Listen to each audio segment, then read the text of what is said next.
Welcome back to Drive Your Thoughts podcast. I'm your host, Master Coach Carrie Marshall, and it's time to go after those goals. Yeah, whether ready or not, life's coming hard, no breaks, no stop. And if you put me on the spot, don't get it twisted, I never drop. If you feel a bit out of control and out the box, here's a way that you could drive your thoughts. Turn this podcast on, it's a lock. Carrie Marshall on the clock. Welcome back to Drive Your Thoughts Coaching. I am so excited today to talk to you about something that you are definitely guilty of doing. Now, have you ever had something that you've wanted in your life, but then what happens is you say, I've just got so busy, and so you drop it?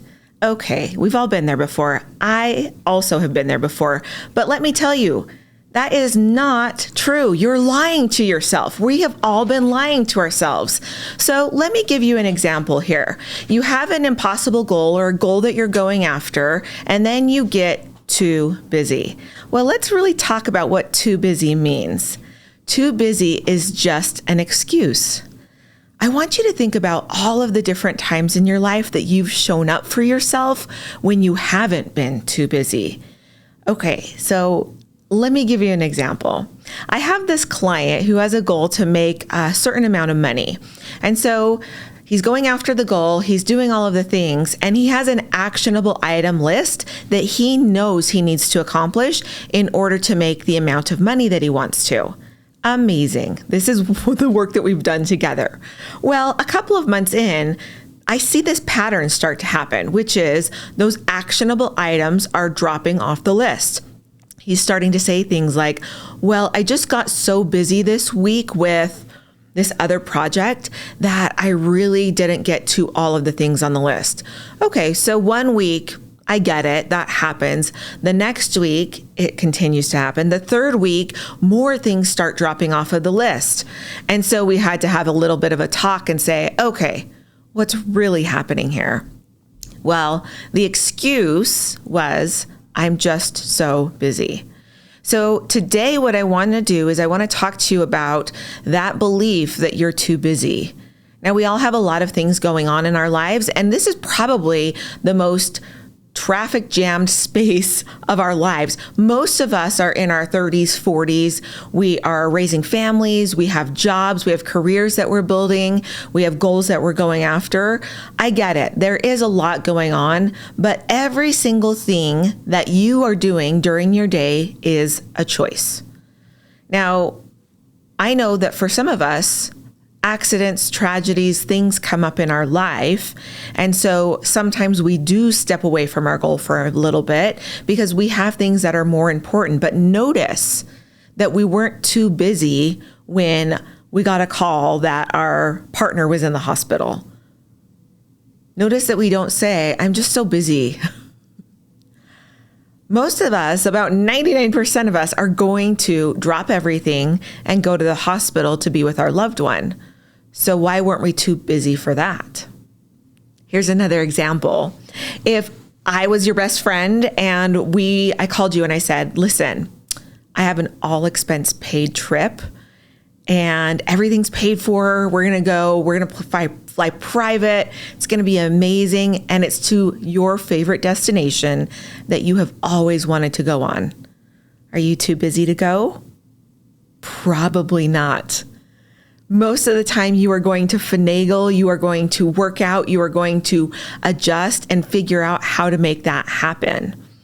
So why weren't you too busy in those two examples? Now, I actually had one of my clients that went on a once in a lifetime trip and he ended up quitting his job. It was like, it's not going to work out here. But he was willing to quit his job. And it was interesting to see how absolutely he took all obstacles and erased them. He wasn't too busy. He didn't have too many things to do. He didn't have projects that needed to be done. He just was like, great, I'm done. I'll be at that trip.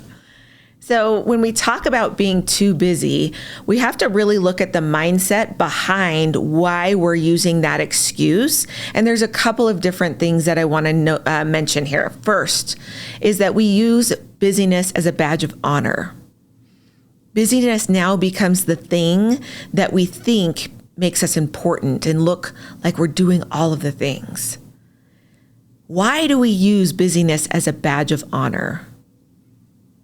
I want you to really think about that for yourself. I know I've got stuck in that trap of like, well, if I'm busy or, and it's not very conscious, but I remember just sitting and thinking like, oh yeah, I'm always so busy.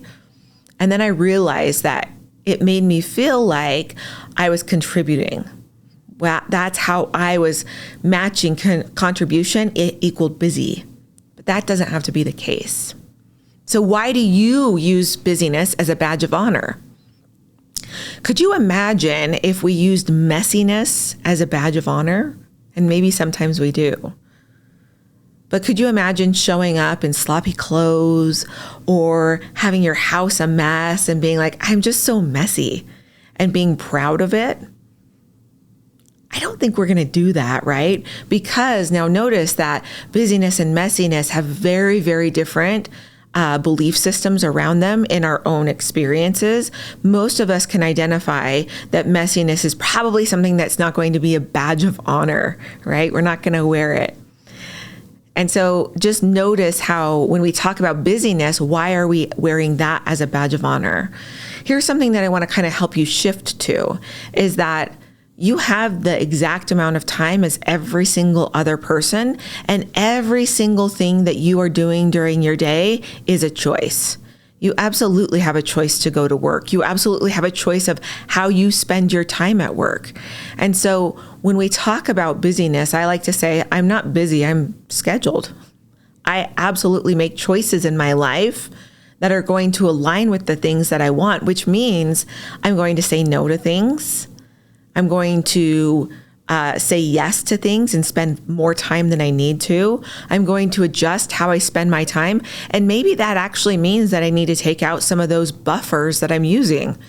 Now, we talked about buffers before, but I just want to remind you what those are. Those are the activities that we're doing that maybe are helping us to kind of like ignore other things, or that we just kind of like zone out in, right? So there's a difference between going to the movies because you want to be with friends or you really want to see a movie, or sitting down and watching 3 hours of Netflix because you don't want to go and finish that project, or you just had a fight with somebody and you just want to zone out from the experience and the feelings that you're having. So when we talk about being busy, we have to get really clear about what we think busy is. So I want you now to think about logging your day. Now, oftentimes what we're doing is we're trying to schedule our day, but we can't schedule something if we don't know what we're actually scheduling something for. So think about, going to get surgery. If we're like, yeah, I have stomach pain, I don't exactly know what it is, but just schedule it. That'd be nuts, right? We don't do that. What we do is we go and get a diagnosis. And so before you schedule your time, what I want you to do is I want you to get a diagnosis of your time spent. So for the next week, what I want you to do is I'm challenging you to sit down and actually, instead of scheduling your day, actually sit down at the end of the day or partially through your day and ask yourself, what did I do? And start to diagnose your day. You're going to notice that there might be times that you're more productive, or you might see that there's a lag time in your day that you are buffering a lot of the time. This is really excellent to be able to see. We're just diagnosing. We're not saying that there's anything wrong with how you spend your time, but what we're doing is we're starting to see a diagnosis, so then we can say, okay, why am I telling myself that I'm too busy? So I know for me that one of the actual things that was happening was I was absolutely overscheduling. Sometimes we get in that space of really wanting to do all of the things, and so we will overschedule ourselves. And so what this looks like is I would say, yes, I can be at school and help in class, and I can see clients, and I'll get that project due. okay, well, how am I going to be able to do all three things at one time? So when I said I was busy, basically what I was actually meaning was that I was overscheduling myself. And so that's why we want to diagnose the problem. So for me, I could see that my diagnosis was that I was overscheduling. I was trying to fit 24 hours of actionable items into a 3-hour period. That's never going to work out. And so that's when we want to really start to look at the diagnosis and see what's happening for you. So the other thing that I see when people say that they're too busy is that they really don't believe that what they're doing right now is going to help them get to the goal. So we start to, almost like we mentioned, buffering. We start to buffer with busyness because we don't have a belief about what's going to get us to the goal. So my client, let's go back to my client that was dropping actions off his list. When we really started to dive in, what he said was, I'm taking the action, but the results aren't happening. So he was thinking that he needed to have the results instantly. And when they didn't come, all of a sudden that actionable list became less important. And then he filled it with busyness. He filled it with other things that made him say and use the excuse that he was too busy. So another place to really look at is to look at your belief about your goal. Look at the belief that you have about your actionable items. Go back to the diagnosis of your schedule, looking at how did I spend my day today and really mapping that out. And then ask yourself, why am I taking these actions? What do I believe I'm going to get from taking these actions? One of the best things that we can do is really start to look at our belief behind the busyness. Because like we said, sometimes there's a belief about how it makes us feel, or what we think people will think about us if we're busy. Now, I know a lot of people, a really bad word in their life is lazy. And so what we also do is we'll start to do all of these things. I like to say like actionable circles, which is where we're just taking action, but we really don't know what it's for. And so if you're taking actionable circles, meaning you're just circling around yourself, that's probably because you're afraid of being labeled something like lazy. We want to be so intentional about our time. I know that for me, when I was started to get intentional with my time, I realized that I really didn't want to be the room mom. I think I've mentioned this before, but for me, that wasn't lighting me up.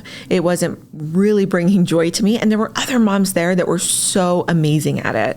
And so I had to get really intentional with my time and say, where do I really want to serve my community in my children's school? And that happened to be one-on-one with kids, doing things like reading or helping with math. That's where I got really excited.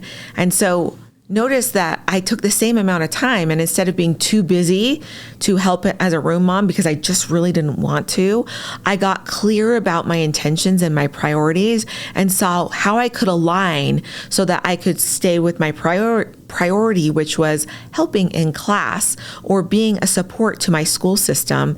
But then I wanted to align. And now all of a sudden, I'm not too busy to be a room mom or help out. Now I'm making the time to serve how I want to. So also that would be the third thing to look for, is to look for the times that maybe you're being too busy because you're trying to get out of something. Why are we so bad at saying no? Why are we so bad at speaking out our intentions and aligning with the right things? Just recently, I went out to lunch with somebody. We wanted to network with each other. We had known each other on social media, but we really wanted to meet in person. And so we met in person. And as we were talking, she said, I think that right now probably isn't the best time for us to figure out how to work together. It sounds like you're on this project, I'm on these projects. And it was such a breath of fresh air. I loved it. I was like, you're right. Now, this didn't mean that we weren't friends. It didn't mean that we don't have things in the works for the future. But what it meant was that she was willing to say, right now, I don't think that my time aligns with your time, and that's okay. It was a breath of fresh air to hear somebody speak and say no, and we might circle back around. I love being able to sit in that lunch because really that was what it was all about. It was about finding where our alignment was. And if it wasn't there right then, it's a no. And it was totally fine. It was a no from such love. And I received it with such love that I was like, that was the best no I've ever gotten. So realize that when we're talking about being busy, maybe you are overscheduled and you really do need to get clear about how you're going to put yourself in alignment with things. How are you going to be able to say no to projects and things that come up when really you need to be doing something else? You're not busy. That's an excuse. So find out what you really are. Maybe you don't have a belief about your goal. Maybe you're overscheduled. Maybe you're bored and just trying to get out of things. Figure out what you're trying to get out of, because busy is really just an excuse.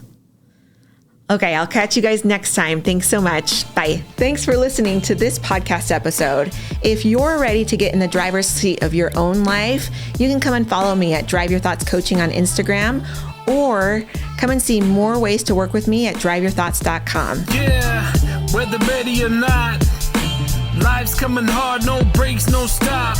And if you put me on the spot, don't get it twisted, I never drop. If you feel a bit out of control and out the box, here's a way that you could drive your thoughts. Turn this podcast on, it's a lock. Carrie Marshall,